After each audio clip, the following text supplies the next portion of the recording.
أهلا بيكم في فيديو جديد. معادنا النهاردة مع باقي حلقات مسلسل قارة الروح أو سول لاند. قبل ما نبدأ، لو ما شفتش الحلقات اللي فاتت انزل في صندوق وصف الفيديو شوفها وارجع الحلقة دي علشان تفهم الأحداث ماشية ازاي.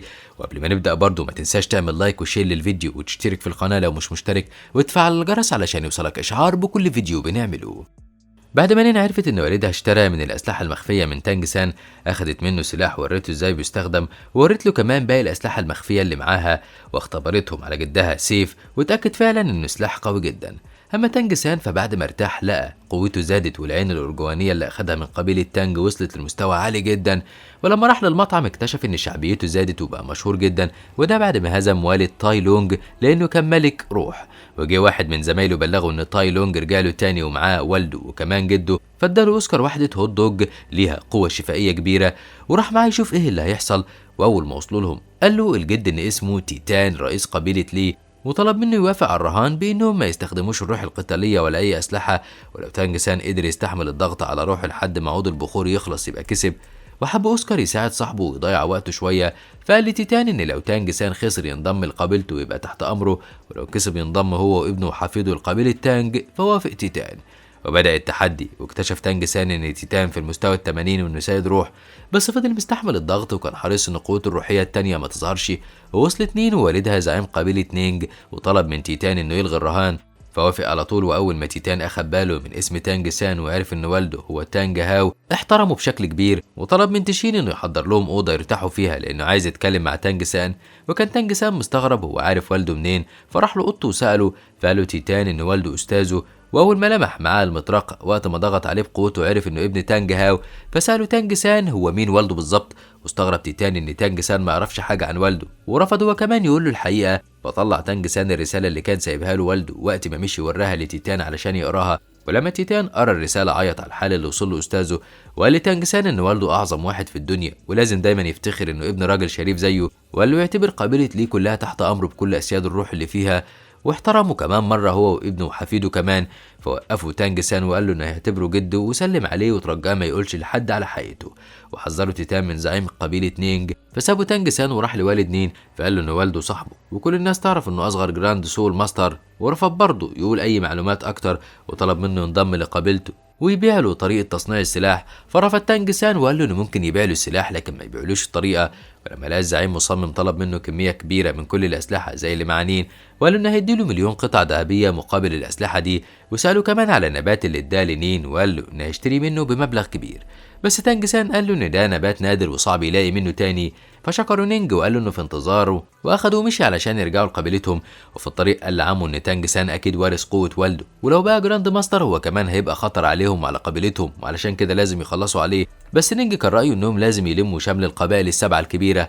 ورجع تاني للمدرسه ودع بنته وقال لها تتكلم كتير مع تانج سان علشان تتعلم منه، وقال لها كمان انه فخور بيها وباللي وصلت له وسابها ومشي.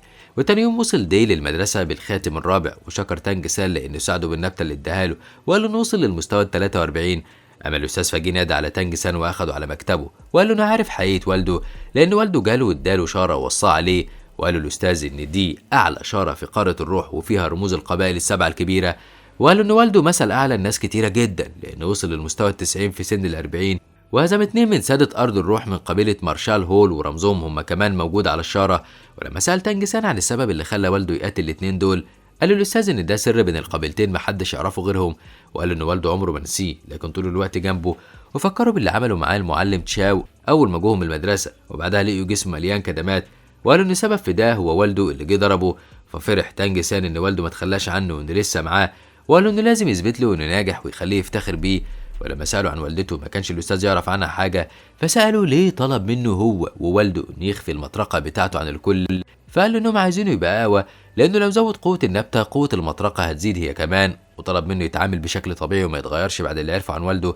فأكد له تانج سان إنه بيحب الحياة الطبيعية وبيحب والده الحداد. فقال له الأستاذ إنه قدامه 6 شهور ومسابقة المدارس تبدأ، فلازم يستعد لها كويس، وبعد المسابقة ما تخلص هيتخرج هو وزمايله من المدرسة. وقال له كمان انهم خلاص كبروا ولازم يتدربوا بنفسهم، وطلب منه يرجع لاوضته علشان يرتاح. وبعد 6 شهور كان الكل وصل للمستوى ال40 ما عدا شاو وو لانها ما اكلتش النبته بتاعتها. وعشان تثبت لتانج سان انها قويه طلبت منه يقتلها بمنتهى العدل. وفعلا شاو وو كانت قويه جدا، وقالت له كمان انها هتتدرب لحد الصبح علشان تبقى قوة. وادت له مشط وطلبت منه يسرح لها شعرها بيه. وافتكرت وقت ما كانت طفلة صغيرة والدتها ادت لها المشط وطلبت منها لما تكبر تخلي الولد اللي بتحبه يسرح لها بيه. وتاني يوم راحوا لغابة الروح علشان يصطادوا وحوش ليهم لأنهم وصلوا للمستوى ال40، وعملوا ورديات سهر علشان يحرسوا بعض من أي خطر. وكانت شاو طول الوقت بتفكر في تانج سان وبتفتكر كل حاجة بينهم من أول يوم اتقابلوا فيه لحد ما كبروا مع بعض. وهو كمان بدأ يعجب بيها وتفكيره بإنها مجرد أخته بس اتغير، وفضل يحلم بيها لحد ما صحي مفزوع على صوت دي بيهرب من حاجة مخيفة. والحاجة دي كانت وحش نادر اسمه ملك الأرض. ففرح بيه دي وقال إنه وحش مناسب جدا ليهم. وقامت ليو إير لونج من نومها متنرفزة جدا وخرجت حربت الوحش بروحها القتالية أنثى التنين. وبنعرف ان سبب نرفزتها دي ان الاستاذ طلب منها تبعد عنه، وكانوا كلهم مذهولين من قوتها ومعجبين بيها لانها ما ادتش فرصه للوحش يشم نفسه حتى، وفضلت تهاجمه من غير رحمه لحد ما قتلته. وقالت لدي انه بقى ملكه خلاص يقدر ياخد الخاتم الروحي بتاعه، بس كونجا قال انه عايزه لان العنصر المميز بتاعه هو النار وبكده يبقى مناسب، وفعلا اخده. وتاني يوم الصبح اتحركوا كلهم علشان يدوروا على باقي الوحوش لباقي الموجودين، ومشوا في الغابه لحد ما وصلوا لمكان فيه ضباب سام. فاداهم تانج سان مضاد للسموم مصنعه بنفسه، واستخدم عين الشيطان الأرجوانية، وعرف إن السبب في الضباب ده هو نوع من العقارب الوردية، وعرف كمان إن في آلاف منها. قال لهم الأستاذ إن سمها ضعيف بس لو استنشقوا منه كميات كبيرة هيموتوا. واستغرب جدا لما عرف من تانج سان إنهم عاملين لهم فخ لأن طبيعة العقرب الوردي مش بيهاجم البشر، وكان التفسير الوحيد للي بيحصل إن ملك الأرض وهو بيموت بعت لهم إشارة وعرفهم بالهجوم اللي عليه. وعلشان يهربوا من الفخ ده اكلوا هوت دوج اوسكار اللي ليه القدره على الطيران، ونزلت لهم ليو اير لونج وفضلت تضربهم، وانضم لهم باقي الطلاب لحد ما زعيمتهم وقعت. فطلب منه الاستاذ انه يقتلها ويمتص خاتم الروح، وده بعد ما هرب باقي العقارب الورديه. وبعد ما امتص اوسكار الخاتم الروحي ورى لهم قوته الجديده واللي بتخليه يقدر يعمل هوت دوج بيزود القوه 10% لمده 5 دقايق، ودي تعتبر اكبر قوه داعمه. وكملوا رحلتهم لحد ما تعبوا فوقفوا يرتاحوا، وطلع تانج سان نبته بتجذب الوحوش وعمل لهم فخ بالسم علشان لو كانت الوحوش اقوى منهم السم يخلصهم من الوحوش ببساطه. واستخدم عطر تاني علشان يبعد الوحوش الضعيفه ويقرب منهم الاقوياء وبس. وفعلا بعد ثواني جالهم وحش، وكل ما كان تانج سان بيحاول يكتفه بنبته الفضه الزرقاء كان بيتخلص منها بسهوله. واكتشفوا انه بيقدر يعمل استنساخ لروحه، يعني بيختفي ويظهر في مكان جديد. فاتحدوا كلهم وهاجموه بكل قوتهم لفتره طويله لحد ما اخيرا قدرت ليو اير لونج انها توقع الوحش بالرغم من سرعته وقوته. ولو تعبان عملاق وصل لهم فقتلته هو كمان بحركه واحده منها، فراحت تشو تمتص الخاتم الروحي بتاعه. والموضوع ما انتهاش لحد كده لان وصل لهم وحوش تانية قويه جدا. فقال تانج سان لكل اللي معاه انهم لازم يستخبوا في فخ السموم، وفعلا راحوا كلهم على هناك وادالهم اسلحه خفيه علشان يصطادوا بيها وحش لينين. فاصطادوا لها وحش مناسب، وبقى الدور على تانج سان فاختار العنكبوت الملك ونبهوا الاستاذ انه شبه وحش الخاتم التالت بتاعه، وبكده مهارته مش هتتطور. بس هو صمم على رايه وقال له ان جسمه هيستحمل اي قوه، وهو اختار الوحش ده. وكانت شاو وو خايفه عليه لان قوه الوحش كبيره قوي وممكن تموته، بس تانج سان طمنها وقال لها انه هيعيش وهيفضل جنبها طول العمر علشان يحميها. فوافقت انها تسيبه يجرب، بس قالت له ان لو مات هتموت نفسها هي كمان. فخرجوا كلهم علشان يساعدوه يصطاد الوحش اللي اختاره، وفضلوا يطاردوه من كل اتجاه لحد ما وقعوه في الفخ اللي عاملينه له، بس قدروا انه يهرب منهم ويختفي خالص. فاستخدم تانج سان العين الأرجوانية وعرف مكانه، وكان الوحش هيهاجم الأستاذ فأنقذته شاو وو وبعدته عنه، بس هاجمها الوحش بقوة وكان هيموتها. فجري عليها تانج سان بسرعة علشان ينقذها، لكن للأسف ضربها العنكبوت برجله السامة وسممها. فاستخدمت ليو اير لونج روحها القتالية اللي عبارة عن تنين ضخم وضربت العنكبوت لحد ما بقى مش قادر يتحرك. فقرب منه تانج سان وقرب الباقيين من شاو وو وقال لهم الأستاذ إنها هتموت. بس الغريب إن شاو وو فاقت وبقت بخير، وقالت لهم إن رجل العنكبوت جت في النبتة بتاعتها مش فيها هي، وادالها اوسكار هوت دوج الشفاء. وبلغ تانج سان انها بخير، وطلب ليو اير لونج منها انها تكون تلمذتها، وقالت لها انها تكون زي والدتها. ففرحت جدا شاو وو. اما تانج سان فبعد ما قتل الوحش راح يطمن على شاو وو وادالها عشبة عالجتها، وبعدها راح امتص الخاتم الروحي الرابع من الوحش اللي موته. وكان امتصاص الخاتم الرابع صعب جدا على تانج سان. وفي الوقت ده نده العميد على الاستاذ وقال له انه لازم يغير طريقته مع ليو اير لونج. واخيرا اقتنع الاستاذ وراح اعتذر لها على كل حاجه عملها لها، واقسم لها انه مش هيبعد عنها تاني ابدا. وفضل الكل مستني رجوع تانج سان لحد نهار تاني يوم، وكان الكل قلقان عليه جدا لحد ما اخيرا رجع لهم واخد شاو وو واستخدم قوته الروحيه الرابعه اللي كانت عباره عن منطاد بالعظام وطار بيه هو وشاو وو. وبعد شويه رجع للكل ورا لهم قوه نبته الفضاء الزرقاء اللي تحول لونها الاحمر وبقت اقوى بكتير، وبقى بيعمل بيها اكتر من سجن في وقت واحد. فقال العميد وهو مستغرب ان اللي يقدر يعمل كده لازم يكون سيد روح في المستوى ال50. وبكده يبقى الكل حصل على خاتم روح قوي جدا، وجه ميعاد الرجوع للمدرسه. وانضم لمجموعتهم 4 تلاميذ تانية، يانج يوان وجينج ليج وجيانج زو، واخر واحد كان تاي لونج. وقال لهم الاستاذ انهم هينضموا لفريقهم في مسابقه المدارس، وعرفهم قواعد المسابقه وطلب منهم يستعدوا، وشرح لهم كمان نظام القتال هيكون ازاي. وجي العميد سلمهم الزي الجديد اللي محضره مخصوص للمسابقه، وكان اسوأ زي ممكن اي حد يلبسه، بس ما قدروش يخالفوا اوامره ولبسوا وراحوا على مكان المسابقه، لحد ما جم طلاب مدرسه واتنمروا عليهم واتعاملوا بقلب جامد. وده لان معاهم معلم ما بيرحمش. اول ما العميد شافه وعرف وقال ان اسمه شينيان، راجل قوي جدا وبيستخدم الاوهام المزعجه سلاح له، وسابوهم وراحوا على ساحه المسابقه، وكان فيها كل زعماء القبائل الكبيره وكمان جمهور كتير كان بيشجع مدرسه تيان دو. وبعد شويه اعلن شو يو امبراطور تيان بدايه المسابقه بشكل رسمي، وقام نينج والد نين قال خطبه للكل، وكان الكل متوقع فوز فريق تيان دو. وكانت اول مباراه لمدرسه تيان دو، وفضلوا يتباهوا مده كبيره على مسرح القتال. وفي الوقت ده كان تانج سان بيحط خطه المباراه بتاعتهم وبيقسم الادوار على فريقه، وكل الجمهور اتريق على لبس شريك وقال عليهم مجموعه من الفشله. وبدات المباراه من اول ما نزلوا ساحه القتال وقدروا انهم يلفتوا نظر الكل، خصوصا تانج سان اللي ما كانش حد مصدق انه قوي كده. وكسبت مدرسة شريك بمنتهى السهولة، ومع ذلك برضو الجمهور تنمر عليهم بسبب لبسهم، فرجعوا لأوضتهم وقالوا انهم مش هيلبسوا الزي ده تاني.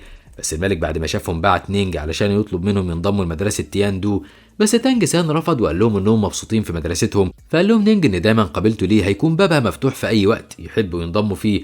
واخد تانج سان علشان يقابل واحد يعرف معلومات عن والده، وفعلا اخدوا وراحوا لولي عهد امبراطورية تيان شيوي تشينج هي من مدرسة تيان دو. ومع ذلك كان شخص متواضع جدا وقال انه ممكن يعتبره اخوه. وعرف تانج سان ان اخو شيوي بينج، بس الحقيقه انه كان عكسه تماما.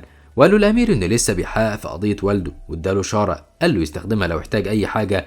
وتاني يوم راحوا لباقي جولات المسابقه، وحاول ده يقنع العميد انه يغير لهم الزي علشان يتخلصوا من تريقه الناس. وبعد محاولات كتيره وافق اخيرا، وعمل لهم زي جميل جدا كانوا فرحانين بيه. بس للاسف الفرحه ما تمتش، لان المعلمين دخلوا عليهم الاوضه وقالوا لهم ان الفريق اللي نازل قصادهم من قبيله الفيلة وفوزهم مستحيل قدامهم، فاما ينسحبوا او يحاولوا، بس برضه يحط في دماغهم انهم هيخسروا، لان القبيله دي من اقوى واكبر القبائل. فقالوا تانج سان ان كل قتال بيدخلوه بيتعلموا منه حاجات كتيره اهم من الفوز، وعلشان كده هم مش هينسحبوا وهيتقاتلوا. وكان نينج واثق من فوز مدرسه شريك لانه عارف حكمه تانج سان، وحس ان الامير السالاس هو السبب في انه يختار فريق قوي زي ده ينافس شريك لانه عايز يقضي عليهم. وفعلا بدأت المعركة بين الفريقين، وكان حفيد زعيم قبيلة الفيلة من ضمن الفريق المشترك اسمه لي، وقال عليه جده ان موهبته الفطرية كبيرة جدا. واتباهى نينج هو كمان ببنته وبفريق مدرسة شريك كله، ودخل فريق قبيلة الفيلة باستعراض جميل بيدل على قوته، وكانوا ناويين يموتوا فريق شريك خالص. بس اوسكار اخد فريقه كله وطار علشان يبعدوا عن هجوم قبيلة الفيلة ويهاجموهم من فوق على راسهم. بس قبيلة الفيلة اتصرفوا وحدفوا عليهم قذيفة ما قدروش كلهم يصدوها، وبقت الهجمات نازلة على شريك ورا بعض من غير راحة خالص. فكتفهم تانج سان وحبسهم في قفص من النبتة، وكانوا هيخسروا. فاتصرف جد ليه وبعت له حاجة من غير ما حد يشوفه، فقوته زادت جدا. بس تانج سان خلى تشو تتحد مع دي، وبقت قوتهم كبيرة جدا هما كمان. ضربوا بيها ليه وهزموه، وبعدها ضربوا باقي افراد الفريق وقضى عليهم كلهم، لان ليه كان هو اساس الفريق، وطالما اتخلص منه وهزمه يبقى هزيمة الفريق كلها سهلة. واعلن الحكم فوز مدرسة شريك اللي فات كل التوقعات، وبدأ يبقى ليها شعبية وسط الجمهور والكل هتف باسمهم. وكان تانج سان تعبان جدا، فقعد يتدرب وعالج نفسه، وراح له الاستاذ ساعده بتعليماته وعلمه ازاي يستمد قوته من كل حاجة موجودة حواليه. واستغرب الاستاذ لما شافه وهو بيجذب النباتات ليه وبيسحب منها قوته، وقال انه عمره ما شاف حد بالمهارة دي غير وهو في المستوى 70. ولما خلص لقى حقق انجاز كبير، واستعدوا كلهم للقتال اللي بعده، وبقى كلهم يهزموا اي فريق ايا كان هو مين، وبقت الناس كلها بتهتف باسمهم، واي مباراه بيشتركوا فيها لازم يفوزوا فيها. وقال لهم الاستاذ انهم طالما قدروا يكسبوا المستوى الاول هيتصعدوا على المستوى الثاني وهو القتال مع المدارس الخمسه الكبيره. وقال لتانج سان ان دلوقتي لازم يحسن من قوته بدل ما يركز مع غيره. فاقتنع تانج سان ومشي، لكن لاحظ انه كان بيلف في حلقه زمنيه ما بيخرجش منها، وكان كانه ماشي في مكانه، والمكان اللي كان فيه كان فيه شاب قاعد وشك انه السبب في اللي هو فيه. وطلع فعلا عنده حق، لانه معلم مدرسه من المدارس الخمسه وهو المعلم شينيان، وكان كل هدفه انه يبعده عن المباراه مع مدرسته علشان يقدر يكسب. فخلى تانج سان عايش في عالم الاوهام، وقعد تانج سان يصفي ذهنه علشان يتخلص من الكابوس اللي عايش فيه، بس برضه لقى نفسه محبوس في الكوابيس. وقال له شينيان انه هيفضل يتألم لحد ما يموت. فافتكر تانج سان السلاح اللي كان عامله علشان يقضي على اسياد الروح اللي مستواها عالي، وفعلا ضربوا بيه وفاق من الكابوس. فوقف المعلم وهاجمه وقال له انه في المستوى ال 72 وعمره ما هيقدر عليه. فقال له تانج سان ان فهمه من اول لحظه، بس مثل عليه بانه مش عارف يتصرف علشان يلاقي اللحظه المناسبه اللي يهاجمه فيها. وقال له ان السم بدأ ينتشر في جسمه وهيموت قريب. وفعلا المعلم بقى مش قادر يتحرك وقع في الارض اختفى. وكان تانج سان هو كمان تعبان جدا، فاخد اعشاب عالجته واسترجع سلاحه مرة تانية واستخدم العين الارجوانية لحد ما رجع للمدرسة. وفضلت شاو جنبه، وجه اوسكار هو كمان اطمن عليه.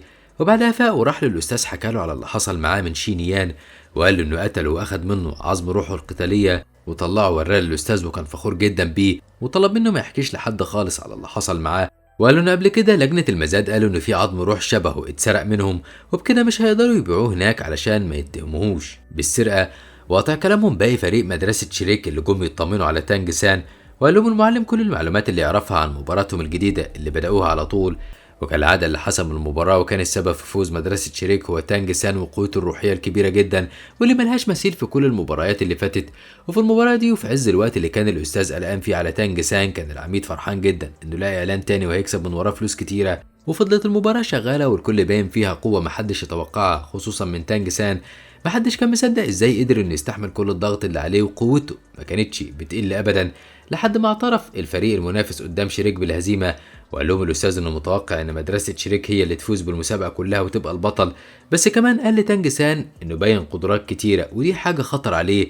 فقال له دي ان تانج سان لو ما عملش كده مش هيكسبوا اي مباراه. لكن الاستاذ كان شايف ان حياه تانج سان اهم، فطلب منه ما يشتركش في المباراه اللي جايه. ففضل تانج سان يترجاه هو وباقي التلاميذ لحد ما وافق. والمباراه كانت بينهم وبين مدرسه كانج هوي اللي المعلم بتاعها هو شينيان.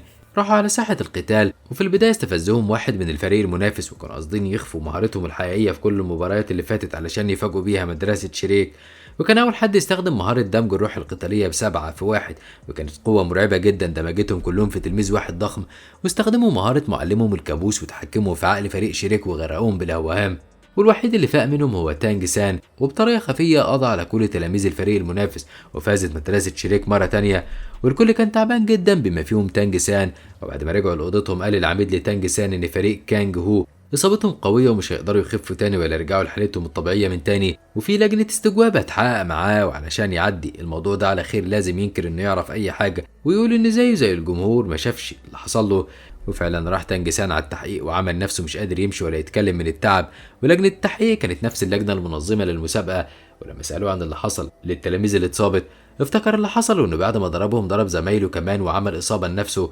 بس قال للجنه زي ما العميد قال له انه ما شافش حاجه، والعميد هو كمان مثل انه زعلان من رده. فقال له تانج سان ان ممكن تلاميذ مدرسه كانج هوي حصلت لهم نتائج عكسيه، وكان صلاص حريص ان يتم استبعادهم من المسابقه وبس، وطلب من اللجنه انها تصوت على القرار ده. فدخل الاستاذ وادالهم الشاره اللي اداها له تانج هاو، واول ما صلاص شاف الشاره اعتذر ومشي. واخيرا جت المباراه الاخيره بين مدرسه شريك ومدرسه تيان. وقبل المباراة ما تبدأ راح لهم واحد من مدرسة تيان وفضل يتنمر عليهم، فمسكوا أعصابهم على الآخر علشان ما يتخانقوش معاه ويتم استبعاده من المسابقة كلها. وراحوا استعدوا للمباراة وراحوا على ساحة القتال.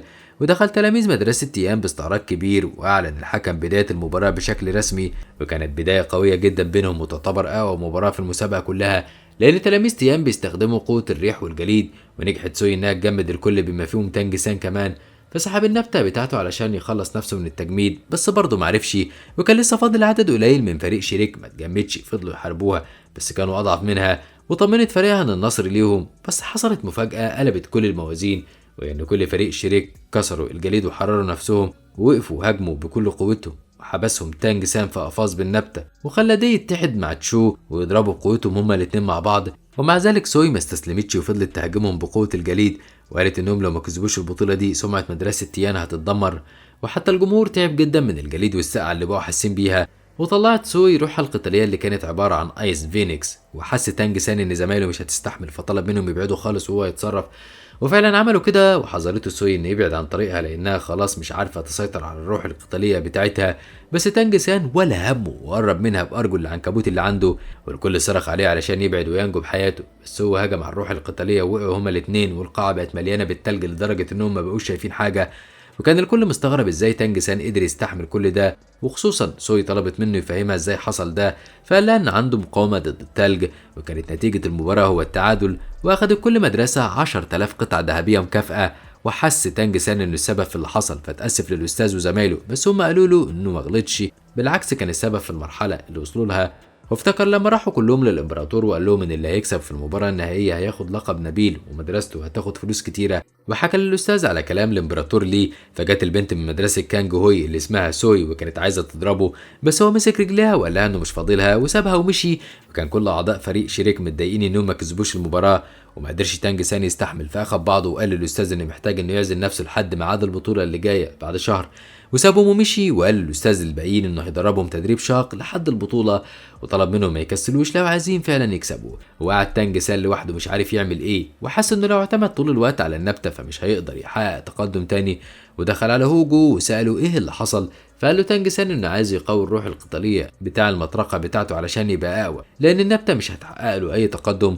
فاخده هوجو لمكان بعيد وطلب منه يخرج نبتة الفضة الزرقاء بتاعته، وقال له ان اكيد نبتة الفضة الزرقاء هي الروح القتالية لوالدته.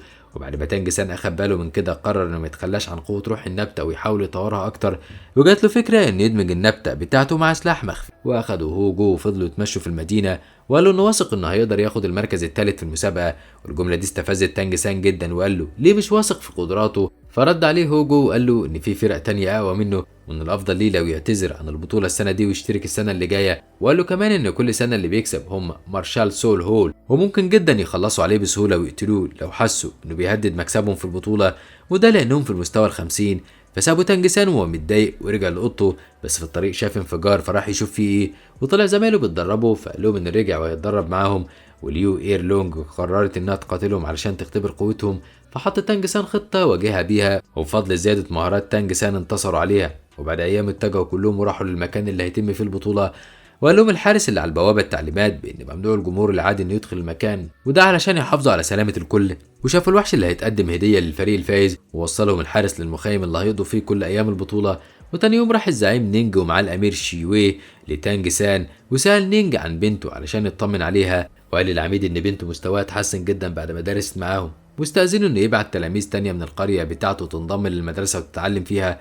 وطبعا خبر زي ده فرح العميد جدا لانه بكده هياخد فلوس كتيرة من نينج. وبعد ما مشي نينج والامير شيوي فهمهم الاستاذ طبيعة المسابقة، وقال لهم ان القتال هيكون فردي مش جماعي، بمعنى ان 7 اعضاء من فريقهم هيواجهوا واحد من فريق المدرسة المنافسة. وقال لهم ان اول مدرسة هتتنافس معاهم هي مدرسة باراك، واختار الاستاذ شاو وو انها تبدا المنافسه. وباقي فريق مدرسه باراك جم اتنمروا عليهم قبل المباراه وهددوهم ان لو مدرسه شريك خسرت هيقفلوا لهم المدرسه خالص، وده طبعا لان معاهم السلطه اللي تخليهم يعملوا كده، لان والد التلميذ لوفيسي هو المسؤول عن التعليم في مملكه تيان.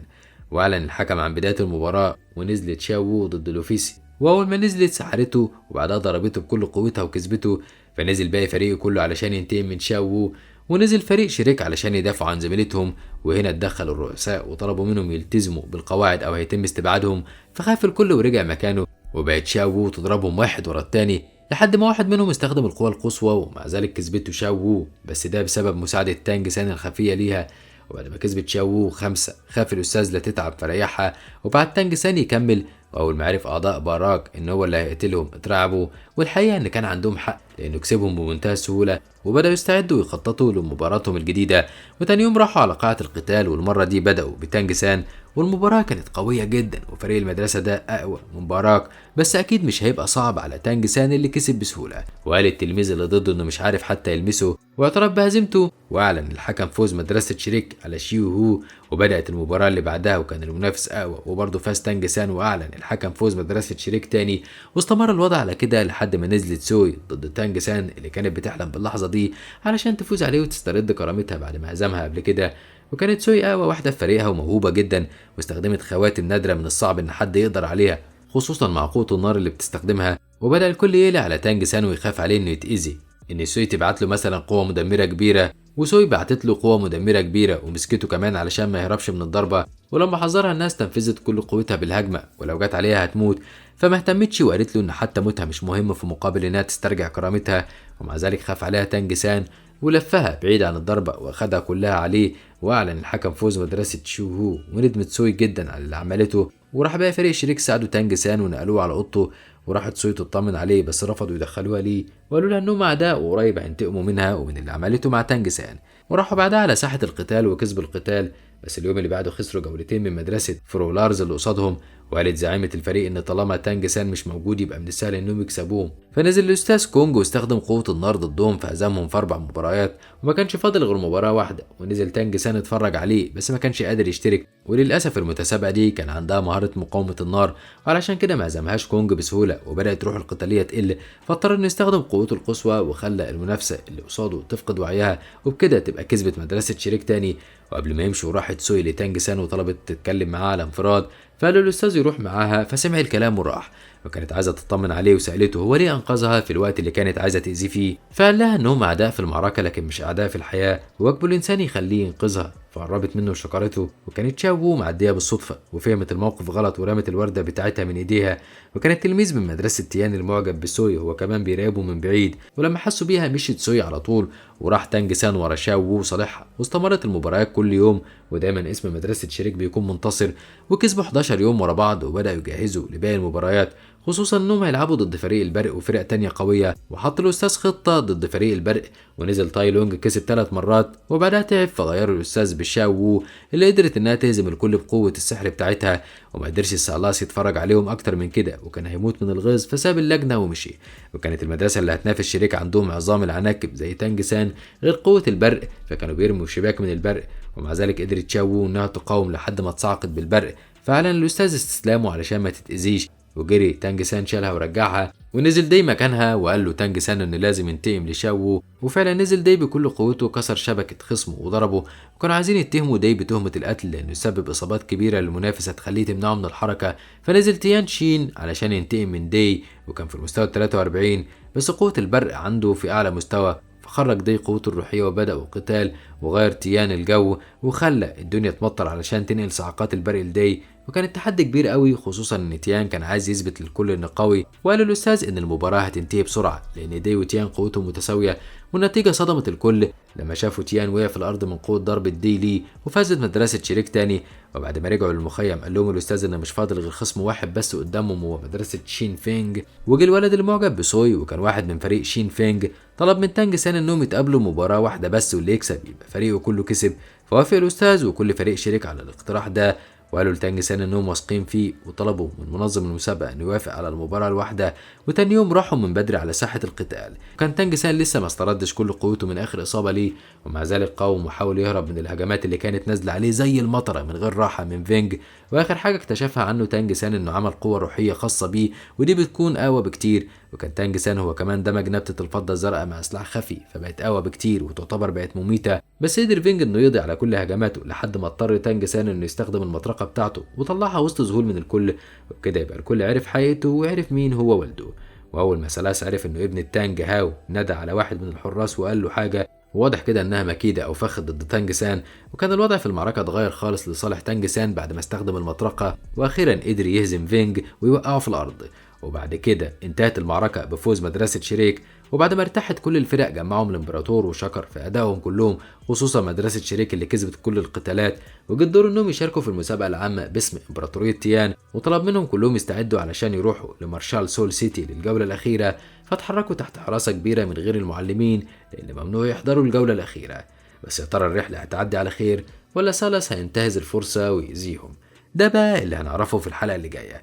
يا ريت تدعمونا باللايك والشير للفيديو وتشتركوا في القناة وتفعلوا الجرس علشان يوصلكوا إشعار الحلقة الجديدة.